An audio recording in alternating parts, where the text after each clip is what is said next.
aniversario de Israel, como les adelantaba en un artículo que él escribía desde la perspectiva de cómo la población judía pues se ha reinventado. Él hablaba de un término, la resiliencia, cómo Israel pasa ahora a ocupar un puesto importante, uno de los países más felices del mundo en medio de las circunstancias que veíamos, en medio de un conflicto difícil y de larga data. Un Estado joven también. Muy buenas tardes, bienvenido, señor Truzman. Gracias, Rosa, gracias por la invitación y bueno, encantado de estar aquí, sobre todo en este aniversario del Estado de Israel. Como digo en mi artículo, en un cuerpo joven, pero un alma milenaria, de 4.000 años de historia, ¿no? Que ha pasado por todas las circunstancias de todo tipo, lamentables, pero también muy alegres, de mucha victoria, de mucha felicidad. Y como tú analizabas en el artículo, y podemos empezar por ahí, en la última estadística de países más felices del mundo, de 109 países, Israel escaló a la cuarta posición. Y uno se pregunta cómo, ¿no? Y hablaba un término de la resiliencia. La resiliencia, inclusive los venezolanos también la tienen mucho, es la capacidad de adaptación a las circunstancias, sobre todo las circunstancias difíciles. Y en Venezuela, y trasladando al término Venezuela, cómo la gente se ha adaptado a toda esta crisis económica que nos han venido golpeando desde la pandemia y mucho antes, para poder sobrevivir. Y es fundamental ese término. La última vez que nos visitabas el programa, pues adelantábamos algo de eso, no era el tema de la conversación, pero quedábamos justamente pendientes, ¿no? de esa similitud entre pues las circunstancias adversas que ha tenido el pueblo judío a lo largo de la historia y cómo se ha levantado, y de hecho muchas personas lo ven como referencia, el tema de la prosperidad económica del pueblo judío, la transformación tecnológica, los avances tecnológicos que se desarrollan en Israel, cómo ha hecho este pueblo para crecer en medio de las dificultades. Claro, yo creo que el factor fundamental es la necesidad. O sea, cuando tú estás en una circunstancia, digamos, de extrema gravedad, como ha pasado el pueblo judío por las persecuciones. Recuerda que el judaísmo es la primera religión monoteísta. En esa época de la antigüedad, imagínate, tú no tenías 10 dioses, 20 dioses. Tener un solo Dios y encima que no se pueda ver, era una cosa absurda. Y el pueblo judío fue perseguido por esas circunstancias. Después el tema del deicidio. El deicidio, digamos, el pueblo judío asesinó a Jesús. Es un tema de persecución también por la Inquisición en la Edad Media. Y en Europa ni hablar. Después el tema de la Shoah, el Holocausto, las cruzadas, en fin, muchos elementos donde el pueblo judío ha tenido que adaptarse a las circunstancias dificilísimas que ha atravesado la diáspora judía en la expulsión de España en el 1492. Por eso sale la ley Sefardí, que sale en el 2015 para tratarse un mea culpa de esa expulsión de España y de Portugal también, por el tema, digamos, judío. En fin, que el pueblo judío se ha tenido que adaptar a todos estos elementos caóticos de crisis, lamentablemente de mucha persecución, y vemos hoy en día, justamente por ese tema, cómo se ha realzado como un país en potencia, un país realmente de una creatividad y un ingenio increíble. Es el país que tiene la segunda cantidad de compañías inscritas en el Nasdaq, un país que tiene menos de 10 millones de habitantes, sí. Un país que tiene tecnología de todo tipo y que utiliza esa tecnología a favor de sus ciudadanos. Por ejemplo, Israel, como todos sabemos, está en una zona desértica, en el Medio Oriente, pero Israel tiene energía que exporta. Eso leía, como en medio de las circunstancias y los pocos recursos naturales que tienen, una tierra pues árida o seca, cómo logran el tema del agua, el tema de la electricidad, de la energía, empezaron a usar la energía del sol, fueron pioneros en ese tema, por ejemplo, ¿no? Claro, bueno, Israel cuando se hace la partición de Palestina,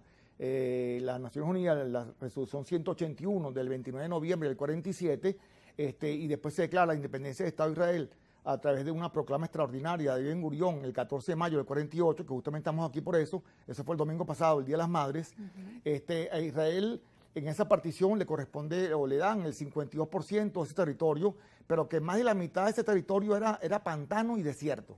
O sea, Israel primero tuvo que secar el pantano y después tuvo que cultivar el desierto. Israel hoy en día, la agricultura de Israel se dice que es un jardín. Tú cuando vas en un avión, Dios quiera que algún día puedas ir a Israel. Ojalá. Cuando pases, veas Israel en el avión, vas a ver algo verde, alrededor de todo marrón. Eso verde es Israel. El invento del goteo, gota a gota, del cultivo de la plantación gota a gota. Eso fue un invento que revolucionó a la humanidad, y esto estamos hablando hace 40 años, por lo menos. Pero en materia energética, Israel, por ejemplo, consume el 70% del agua potable a través de la desalinización de agua de mar. La segunda planta de desalinización más importante del mundo la tiene Israel. Israel consume agua del aire, tiene máquinas que sacan agua del aire. Israel tiene desde prácticamente su constitución, todas las casas en Israel, los edificios, tienen planchas solares. Donde evidentemente utilizan la energía solar. ¿Qué más? Estás en el desierto, no la vas a utilizar. Es una energía limpia, renovable. Ahora, ¿cómo lograron desarrollar todo este trabajo? Entiendo que pues el gobierno debe invertir mucho en materia de educación, de trabajar con especialistas, estudiar el tema de la tecnología. Leía que al norte de Tel Aviv pues también hay una especie de Silicon Valley, pero en Israel, ¿no? Que son como una de las grandes potencias en tecnología. Correcto. O sea, el tema es que los gobiernos tienen que invertir en el tema de la creatividad, de la inventiva, del ingenio. Israel invierte más del 5% de su PIB para granjas de inventores. ¿Qué significa esto? Que apuestan a que los muchachos, los jóvenes universitarios o recién graduados puedan tener un aporte económico para crear lo que ellos consideran que puede ser una idea importantísima. Por ejemplo, en Tel Aviv. Mira, en Tel Aviv hay unas calles, unas autopistas, donde tienen una celda debajo del concreto, donde cargan los carros eléctricos. Los cargos eléctricos, los camiones eléctricos, hoy en día el Tesla, todos los que son carros eléctricos, cuando pasa por esa calle se van cargando la batería del carro. Es algo increíble. O sea, no requieren que se cargue en una estación determinada, sino que la misma autopista te va cargando el carro. Eso por decirte un ejemplo. Pero en materia científica y en materia médica hay miles de ejemplos extraordinarios. Hay una pastilla que te tomas y te va tomando fotos por todo el aparato digestivo, el esófago, la laringe, y te va creando esa foto, te la va enviando a tu WhatsApp, a tu móvil, a tu PC, y tú puedes ver en vivo cómo tienes tú internamente tu cuerpo, ¿no? Si ahora, tienes alguna este tipo afección. de tecnología pues también la llevan hacia el mundo. ¿En qué forma, por ejemplo, Venezuela, a través de esa cooperación entre pues Israel y Venezuela, pueden llegar estos avances tecnológicos o de alguna forma, ¿no? Que Venezuela pueda aprender en materia de tecnología, cooperación educativa, tecnológica? Yo sé, por ejemplo, lamentablemente, tú debes saber, Rosa, que en el año 2009, en enero de 2009, una lamentable ruptura de relaciones diplomáticas y consulares con Israel. Entonces, por lo tanto, ha habido ese tema que es complicado. El tema político. Hacer unas relaciones cuando tiene rotas todas, porque la parte consular, donde los consulados tienen justamente el área comercial, el área cultural, el área deportiva. Entonces, al no haber consulado, ni siquiera consulado, porque pues la embajada es un elemento ya diplomático, pero ni siquiera consulado, pues se hace muy difícil. Pero, por ejemplo, cuando Hidalgo Bolívar, la época de Hugo Chávez, cuando Hidalgo Bolívar era gobernador de Aragua, hubo mucha tecnología de Israel en Aragua. O sea, en los campos, en la agricultura, Hidalgo hizo buenas relaciones con el Estado de Israel en ese momento. Estamos hablando de la década del 90, si mal no recuerdo. Y hubo en la colonia Tobar, en diferentes sectores del país, se utilizó mucha tecnología de Israel. Netafim, que es una empresa importantísima de riego por goteo, por ejemplo, y otros inventos extraordinarios, también tuvo mucha influencia en Venezuela. Como te digo, ojalá Dios quiera que en algún momento se puedan restablecer estas relaciones en beneficio de ambos pueblos. ¿Hay algunas conversaciones, pues, en este sentido que usted sepa que se hayan podido llevar para, digamos, limar asperezas? Claro, entendemos que el tema de las relaciones diplomáticas compete, pues, a las autoridades de Cancillería, pero, digamos, ¿hay ese espíritu de querer restablecer este tipo de cooperación? Bueno, hace un tiempo lo hubo, pero lamentablemente se ralentizó y en este momento no hay ningún acercamiento de lado y lado en ese aspecto. Como te digo, nosotros como comunidad judía, venezolanos, judíos, deseamos que en algún momento pueda acercarse, porque la confianza es fundamental en el tema diplomático. Y entonces, yo sé que el tema del Medio Oriente es un tema álgido, que los países, de alguna forma, Venezuela podría, digamos, jugar un papel importante, digamos, en una relación de coexistencia, de armonía, de paz entre ambos pueblos, y hay países que toman una posición ya determinada y eso hace difícil llegar a acuerdos con otros países. Por ejemplo, en el caso de Venezuela, con esa relación tan estrecha con algunos países árabes. Entonces, claro, eso para poder conversar o tener alguna relación con Israel se ve más complicado, pero no imposible. Hoy en día, siempre, inclusive en las guerras, Israel se reúne.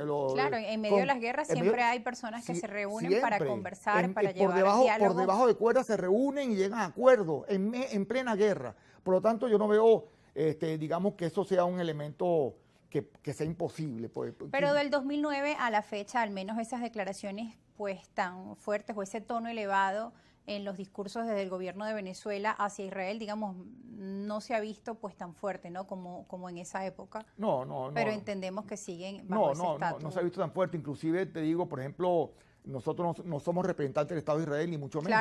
Claro. Pero sí la comunidad judía tiene relaciones con el gobierno y con el Estado venezolano en diferentes fases de seguridad, de todo tipo, porque consideramos que eso es importantísimo para la salud, para la vida, para tener relaciones bilaterales entre nuestras comunidades, igual otras comunidades religiosas con el gobierno y con el Estado venezolano. Así que en ese aspecto nos seguimos para adelante.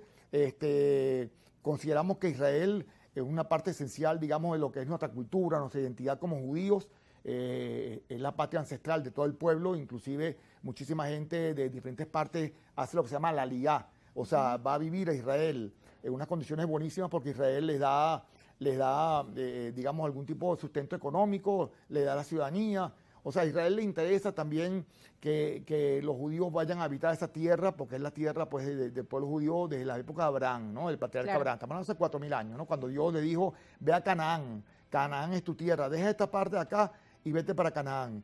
Y bueno, se sucedió el milagro después de la expulsión del pueblo judío de Roma, que estamos ahí, teníamos ahí la ciudad de Judea, donde estaba el pueblo judío. Estamos hablando, Rosa, en el 135 del área común, donde el pueblo judío fue expulsado, fue destruido el segundo templo en el 70 del área común, y después de casi 2000 años, un milagro insólito. El pueblo judío vuelve a su tierra ancestral. Eso ningún país del mundo en la historia ha podido atravesar tal circunstancia.